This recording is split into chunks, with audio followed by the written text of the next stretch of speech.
Rabbi Caplan, So part two. Heschel wrote this book that the name of the book is A Philosophy of Religion. And of course, in general, in his books, there's a big problem that there's no, he never mentions mitzvahs ma'asiyos, that you have to wear tzitzis, you have to wear tefillin, you have to get up to daven, and you're not allowed to learn the middle of Chazar Sashatz. He doesn't go into all these things. You see, you could say that's not his job. He's a theologian. He's not a rov that's saying halachas. But somebody that talks about religion so much should mention that you also have to do something. But we won't go into that now.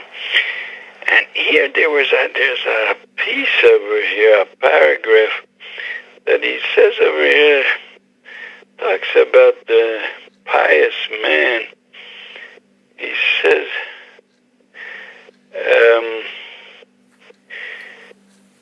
that he says, for the pious man, he says, God is before all things, and all values are looked at through him. Mere splendor of appearance does not appeal to the man of piety. It's beautiful, these two lines. I could read it over and over again. I can see a certain person he's talking about. I didn't think he had any specific person in mind, but you see that he's talking about a person, but he's going into the inner depths of the person. Again, this line goes, mere splendor of appearance does not appeal to the man of piety. We just, Rabbi Rabbim, the Klal Yisrael lost Rabban Leib Steinman. And he was a man that he gave life for Torah. 104 years devoted to Torah, to sitting and learning. Okay, so you hear a lot like that. What does it mean, devoted to Torah? Sat and learned 104 years. 100 years, not 104. So, but here you see a certain havana in the nefesh of this man.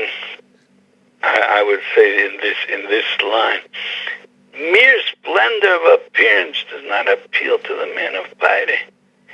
He is bent upon what is good in the eyes of God and holds as valuable that which stands in accord with his peace. And you see that Rav Steinman, his house was a simple house, and everybody knows, they all talked about this. Everybody mentioned this, that he sat in a simple chair without a back to it, and he didn't want his house painted, and the paint was peeling off. Everybody says this, but I would like to know what feeling lies under this hanhaga. Let somebody explain me. What is this person? What you say that that in a certain point in his life he decided, no, I don't want to paint my house, and I don't want to sit in a chair with a back, and it makes me holy, it makes me spiritual.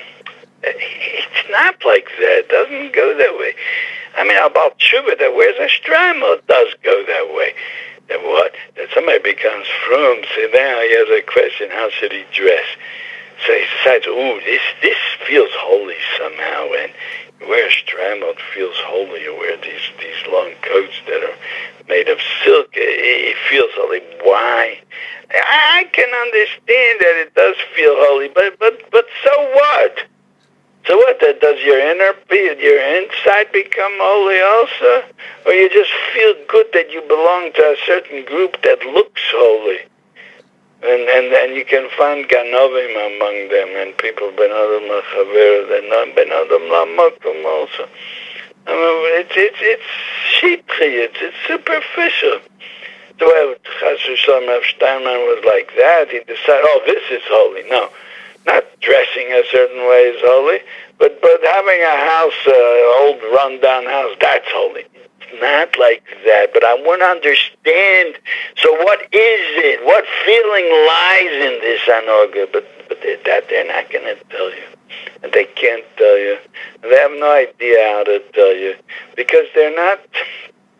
They're not. They don't have these feelings. And heschel, it's very. It's disappointing that in our world we don't have a writer like that. And in that world, I don't know. So was maybe a frum person, but he worked in not frum places, and he didn't build a frum family. He has a daughter that's not frum, and what came out of him? Was he mamid? Any talmidim? There were tzaddikim. There were elachayim. I don't think so. But he himself. He understood what tzaddikim. In fact, he came from a family of tzaddikim, of big people of the Hashem. He came from a very choshev of family. I think was he a grandson of the Abder Rov? Emet, yes. So he came from a line of tzaddikim, but he chose to go to Berlin. It could be he could have become a Admor if he wanted to. Did you hear that?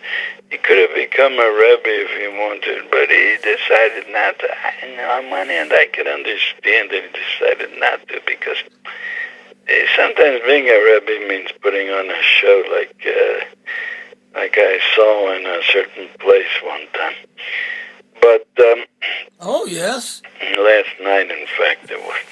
Hey, that you're appointed Rebbe, and you have to put on a show. And if he put on a good show. The Rebbe that I went to last night, he put on a good show. But I seen him at his Shabbos table where he wasn't putting on a show. No, it wasn't nothing special. It was good. It was geschmack. It was amusing. It was fun, like Americans would say. It was. I felt relaxed sitting there. But I didn't feel any holiness over there. All of a sudden here he's putting on a show of holiness.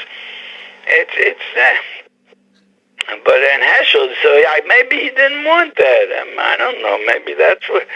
Anyway, but I'm getting back to Rav Steinman.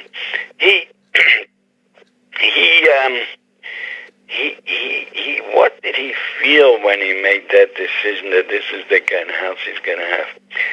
I see that. I think that heschel puts it very, very good. He explains it good. He says, because splendor of appearance does not appeal to the man of piety. It didn't have any meaning to him. That's what he felt. What kind of meaning does piece of Gemara has meaning? And splendor of appearance that has no meaning. So why should he have it? Is there anything wrong with painting your house? There's nothing wrong with it.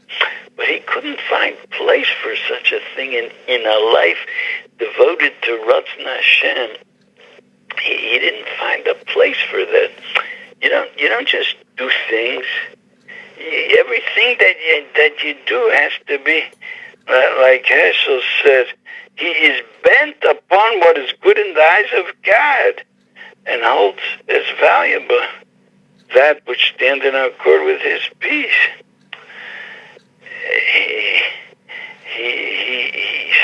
So why should you do it? And Bemis, I think he was that kind of person. I mean, you see, and in fact, the short stories that they do write about him, without calling it a biography, but it's usually questions and answers, or it's comments that he made when he saw things, or when he heard things, or when they asked him things, or when they told him things, and you see all the time that his mind was in the remembering the world to come. He was always remembering there's Olam Haba, like how am I going to take this to Olam Haba? How are they going to look at this? What are they going to say about this in the next world? That's where his mind was. But that's what I'm looking for in a biography, and not seeing that. You read it, you start getting worn out. A person like me gets the feeling of being worn out from the shitchius, from the superficiality of biography. I mean, in the biography of Reb Shlomo Freifeld, after reading 50 pages of it, I got the feeling all of a sudden that what this person is saying is that Reb Shlomo Freifeld was a person, and he produced a lot of little stories he produced. It's almost like the Tzfardea in Mitzrayim, that he was one big Tzfardea came out of the Yor, and they hid it, and a lot of little Tzfardim came out. A lot of little ones, and same thing here. One person, and a lot of stories came out of him. And that's the feeling that you get. Of course, when I said before that Rav Wolbe said that the big tzaddik Rav Heschel Levinson was a lot of, but he didn't say a lot of stories, he said a lot of points. That means a lot of kfiyas hayetzers, a lot of being omed in small nisyonus, a lot of that builds up a person, it becomes great.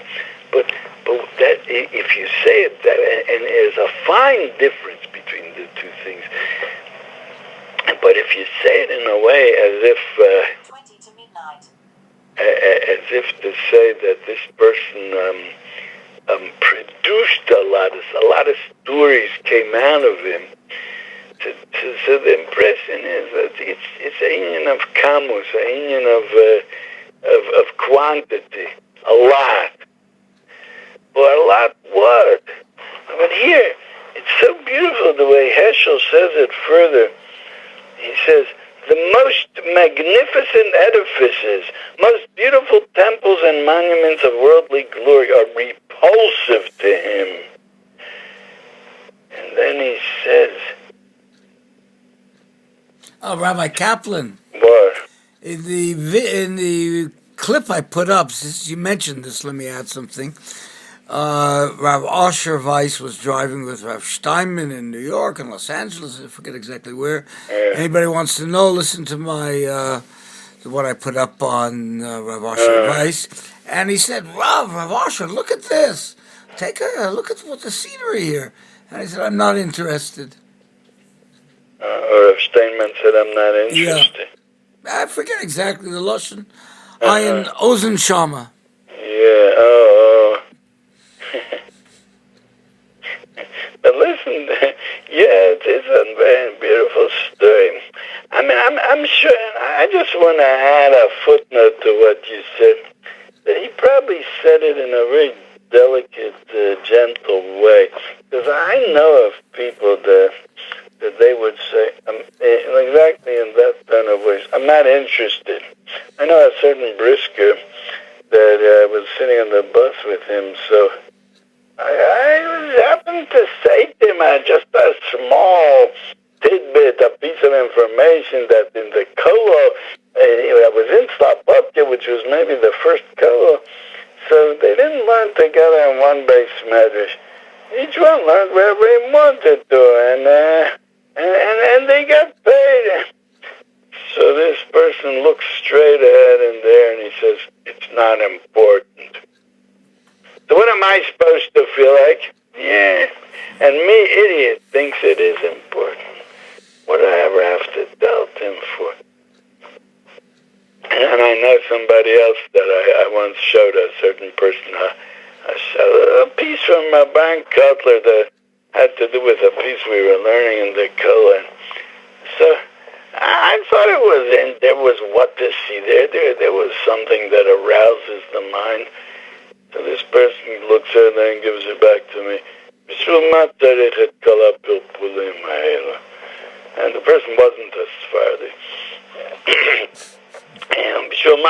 What do you need all these pilpulim for? And he just gives it back. Like his Torah we need, but Rabbi Kotler's, okay, that's not your derech halimud. Understand, everybody has his way, but what do you have to hurt me and say that? If I would have known that's how he was going to answer, I would never have shown it to him. I'm sure all this is just a footnote. I'm sure Rav Steinman said, well, I would imagine that he said, well, I don't know. Rabbi Kaplan,